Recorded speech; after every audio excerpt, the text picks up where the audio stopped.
unlike my colleagues who spoke this morning, that I caught most of those presentations, I'm not going to have any slides, and so mostly because I can just ramble on endlessly. So thanks for the 5-minute warning.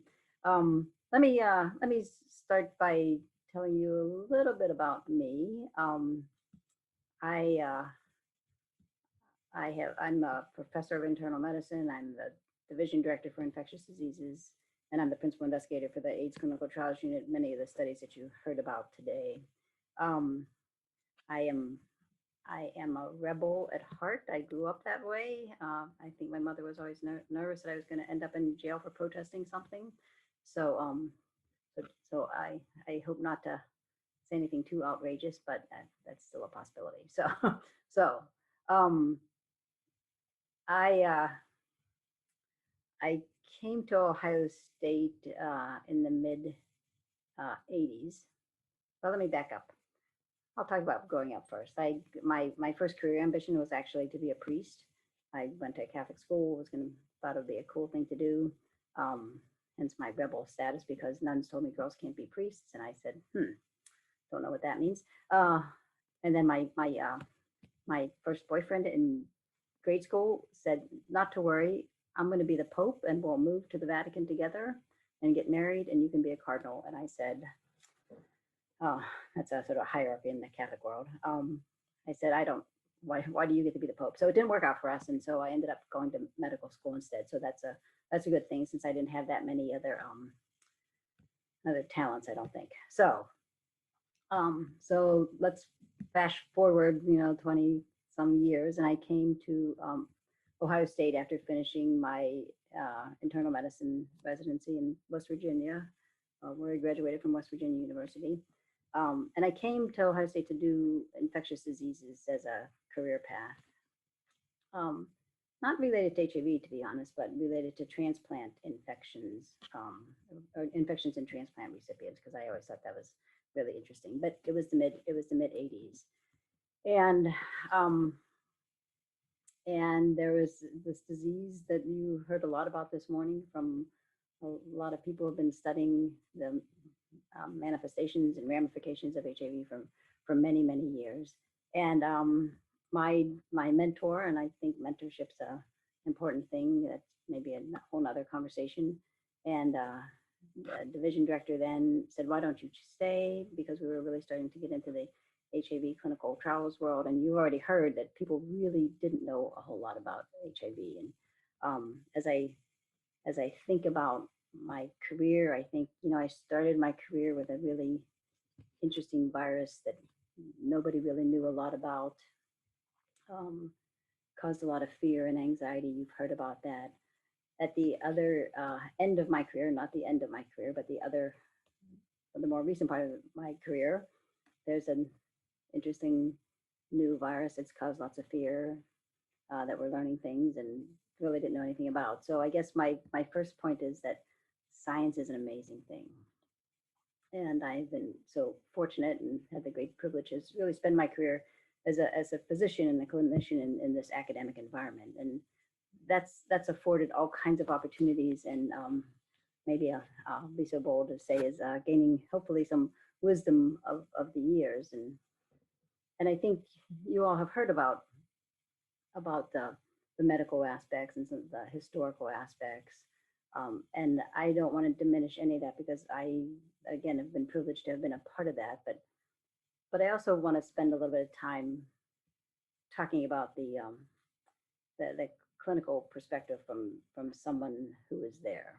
And I say that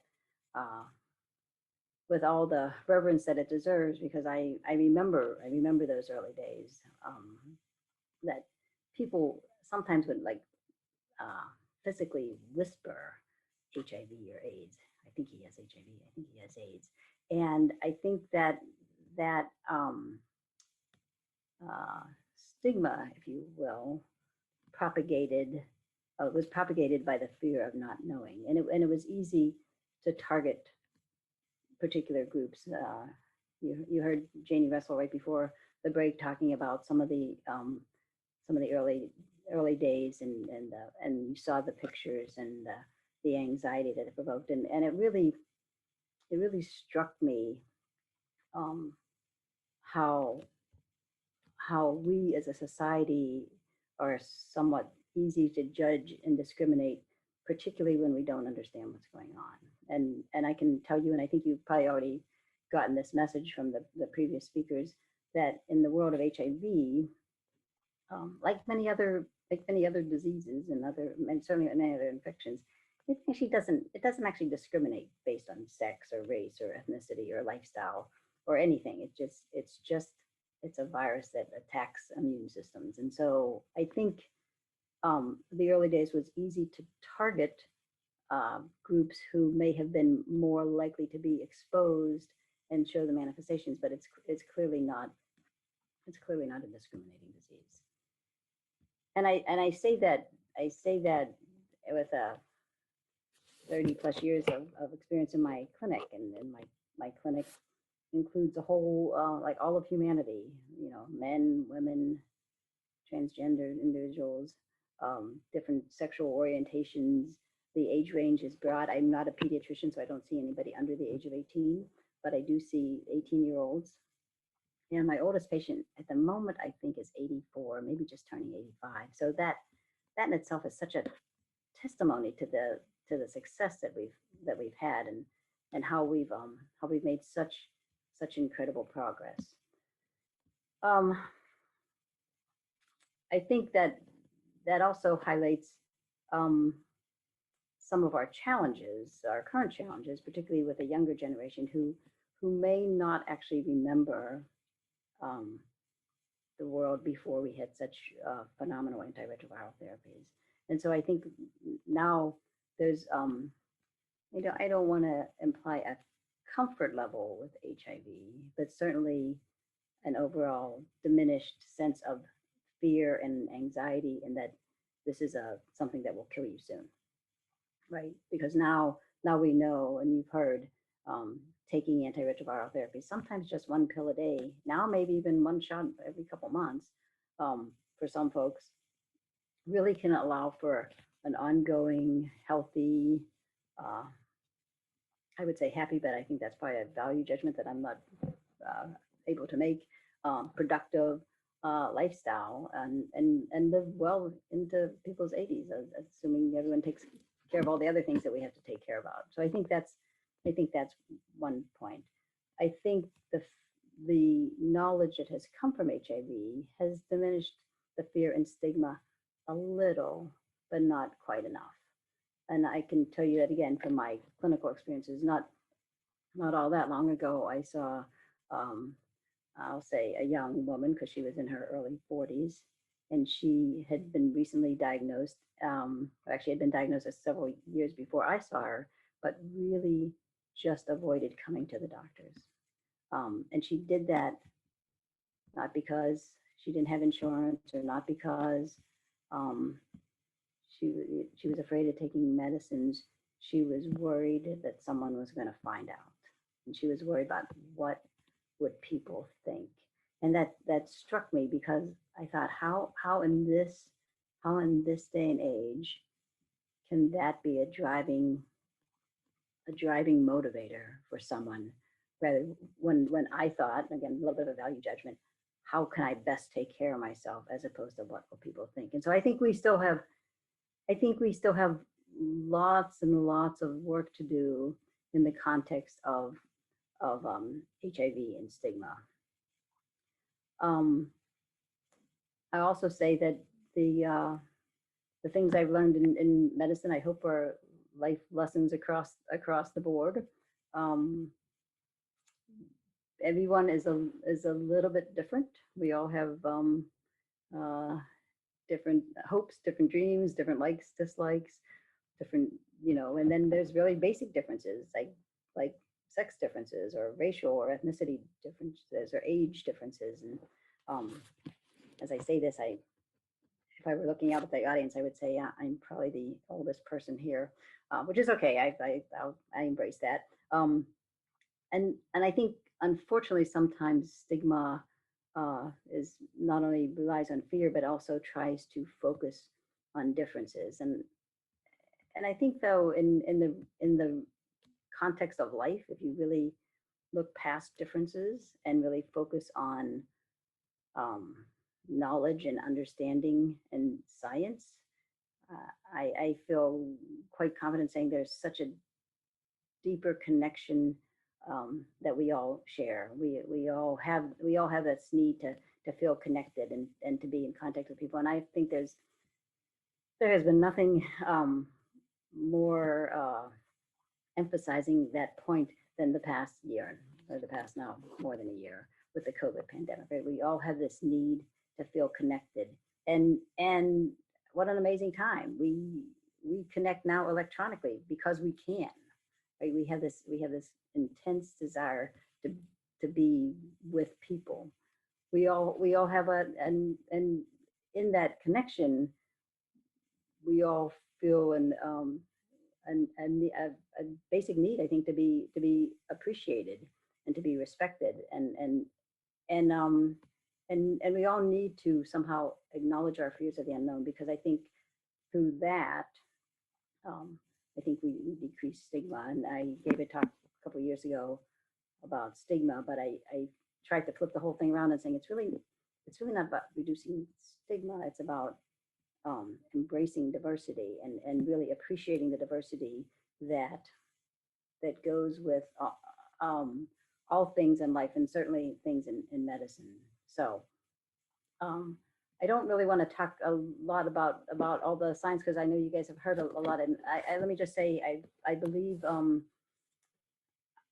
we continue to make progress. One of the reasons I got into medicine was I love science. I love the thrill of the chase. I love the inquiry that goes with it. And I really appreciate how um, epidemics and pandemics really underscores the importance of always trying to ask the question, um, and doing the appropriate work and investigation to get to that answer, to get an answer to that question, and realize that once you have that answer, you probably have generated at least half a dozen, maybe a dozen, maybe 1,000 more questions, and that's what really keeps us all going. And so maybe I'll end my few comments here talking about the similarities of epidemics and pandemics, right? Starting with not knowing anything and then getting to where we are today.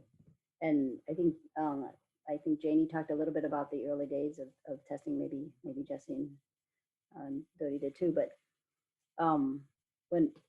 when HIV was first recognized as a syndrome, before it was called AIDS, or even before it was named to be a virus, there was lots of anxiety.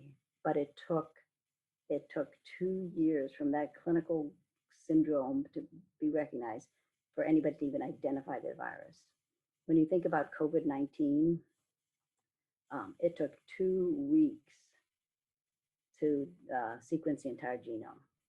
That's phenomenal in science in action. When it took when we got to the point of having treatments available for HIV, it was years before AZT first came out. We still don't have great treatments for COVID, but there's so much work being done. Again, really taking advantage of the science that we've learned from the HIV epidemic, quite honestly, from the virology and the immunology that we understand. I chuckled when I saw Nick Funderburg's slide about tocilizumab, because that was one of the early potential hopes for people suffering from COVID-19, particularly those who were really, really sick in the ICU. There may have been a little bit of there that it probably has its niche and stuff. But I think, and as we go on, you've heard a little bit about vaccines. The early trials of HIV vaccines, to be honest, have not been all that successful. We probably in the late 90s, early 2000s, my group got a chance to participate in one of the early vaccine studies. Lots of community interest. And let me just make a digression here and say, we are so fortunate to be here in Columbus and Central Ohio, where the community has really embraced the idea of participating and being part of the solution as we try to figure these things out. But it didn't work very well, although there were some hints. Actually, literally about 4 hours ago, I was presenting to my group, my division, about an HIV vaccine study, another failed HIV vaccine study. Um, some of the failures have again been based on how the virus mutates and different things. But when you think about science in action, think about what has happened with the COVID vaccines. The COVID vaccines have went from going into trials, actually the big trial starting last July, to now having widely available as an overstatement, but certainly available vaccines for use. And so taking advantage of all those things makes me sort of proud to be part of all this. And I'll put a plug in there if anybody who hasn't had a chance to get a vaccine yet, please do. I think it's an important tool for us to continue to deal with this pandemic. Let me finish by saying the other thing that the COVID pandemic has taught us, though, that again, there are a lot of other factors that play a role in health, many of them socioeconomic or sort of lumped together as a social determinants of health, differences in racial and ethnic prevalence of many of these diseases. The early days of the COVID pandemic was really, it was striking to me, particularly as we were doing trials in the hospital with the drug remdesivir, which I'm sure many people have heard of, that most of the participants were either Black or Hispanic. So we need to continue to work. I said I wasn't going to talk that long, so I'm going to stop talking, but just say I think the whole point of this is that focusing on knowledge and focusing on similarities among people as opposed to differences will really, in the end, make this world a better place. So I think I rambled, but I'm happy to answer any questions or respond to any ideas. Thank you so much, Dr. Koletar. That's such an amazing insight to have about the things that we can learn from HIV epidemic and bringing it into COVID. Do you think that there are any salient lessons that we've really brought into how we're coping with COVID-19, like how we have to try and break down the stigma around COVID-19 and things like this? Do you think that's coming from HIV research? I think, well, I mean, so let's be clear. I have the obvious bias, right? I've spent my life doing HIV related work. So, So do we. but I can also, but I also think it's true though, right? I mean, and I can tell you, when I started HIV, our understanding of basic virology and immunology, the elegant work that Jesse Quick and Nick Funderburg has done in the lab, that's an ongoing process of how things continue to grow and improve, and without that, those basic fundamentals, particularly of virology and immunology, I don't think we would be as far along in this pandemic as we were. I think we've learned that vaccine likelihood is a possibility from all the work that's been done, the lessons learned, even though there have been mostly negative studies. I think that has made a big difference. And I do think addressing the fears that go with unknown has been really a big part of COVID. I mean, I can tell you that the early days of the pandemic, while we were really trying to be involved in trials and other things, I spent a fair amount of my time, and again, that's more based on position than actually probably any credentials, really just trying to make people recognize their fears and anxiety. And I can tell you, I'm not by nature a very anxious person, but I would wake up some mornings and I just was uncomfortable. I'm like, my heart was beating fast. I'm like, what the heck is this? One of my patients told me, he said, your problem is that you're just so calm all the time. He goes, I live with this every day, so this is nothing. So I think we've learned from that. I think we've learned the importance of addressing things and saying things out loud. And I was talking to someone the other day, and I said, one of the things I've gotten particularly good at is saying I don't know. And I think that's important. I think it's important to address what we know and address what we don't know. But for those areas where we have lack of knowledge, I think what's really important is that we make the commitment to keep trying to find out. So yeah, I think it's all been very intimately related, and we've made great progress, and we've made great progress in part because people have been willing to participate in trials. I am a staunch believer that people who participate in clinical trials have a special place in whatever world is after this, right? I mean, they give their time, they give their energy, they give their blood and other and other things, and sometimes not with necessarily known good outcomes. So yeah, I think it's been amazing. One more follow-up question for that is the mRNA vaccine that we're seeing with COVID. How possible is it that an mRNA vaccine could be used for HIV or something similar like that? Being worked on as we speak. Love Actually, to hear it. yeah, so that's the other thing, right? So we should always use knowledge from wherever it comes from. So even I made a comment about HIV virology. Even understanding the life cycle of HIV and how it gets into cells and how it replicates really helped the knowledge of what happens with SARS-CoV-2, or the virus that causes COVID, right? So that has helped us. mRNA vaccines and different adenovirus vector vaccines, stuff, that technology has been in place actually for a number of years. And I guess maybe that I would like to make that point. Some of the vaccine hesitancy that has been talked about because it's too soon, it's not safe, it's too new. A lot of this stuff has been looked at in different trials for a number of times. There haven't been any mRNA vaccines approved until the current ones that are not yet approved but are authorized. But that technology is actually working. And I was actually on a call last week about some potential opportunities to do some trials with some of the mRNA vaccines for HIV, which I think is super cool. So, other comments? Sort of more rambling than science, but I think it's important to always remember that we're dealing with human beings. I think that's really important. I was gonna ask you, Dr. Koletar, you said that when you were younger, you were really involved in like activism, and your mom always thought that you were gonna get arrested. How do you think medical professionals fit in the realm of activism? How do you think they can like fight for their patients' rights in an activist space, all that? Yeah, I think that's a great question. I actually think that's part of our job. I think the unfortunate reality is that sometimes people just get wrapped up in trying to do their day-to-day work that they miss some of that.